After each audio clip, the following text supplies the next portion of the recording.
నంద్యాల జిల్లా బనగానపల్లెలో వైఎస్ఆర్సీపీ సభలో మాజీ ఎమ్మెల్యే కాటసాని రామిరెడ్డి కూటమి ప్రభుత్వంపై తీవ్ర వ్యాఖ్యలు చేశారు. చంద్రబాబు వెన్నుపోటుకు 2 ఏళ్ల కార్యక్రమంలో టీడీపీపై విమర్శలు గుప్పించారు.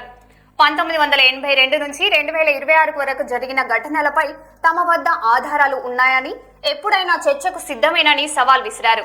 భవిష్యత్తులో తమ ప్రభుత్వం వస్తే వైఎస్ఆర్సీపీ 2.0 చూపిస్తామని హెచ్చరించారు. 82 నుంచి 2026 వరకు కూడా ఎంతో మంది మీ యొక్క తెలుగుదేశం పార్టీ బాంబులకు, తెలుగుదేశం పార్టీ గొడ్డళ్లకు, తెలుగుదేశం పార్టీ కత్తులకు ఎంతో మంది బలైనారు. వాటి గురించి మాట్లాడండి, ఒక డిబేట్ పెట్టండి.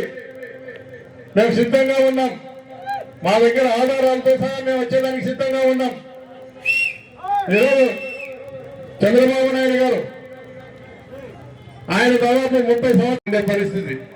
కానీ ఈరోజు ఈ లోకేష్ బాబు విద్యామంత్రిగా వచ్చిన తర్వాత ప్రతి దాంట్లో కూడా కమర్షియల్ గా ఆలోచన చేస్తూ ప్రతిదానికి ఏమిస్తావు, నాకు ఇంత నీకెంత అని చెప్పి అనే పరిస్థితులు వస్తా ఉన్నాయి.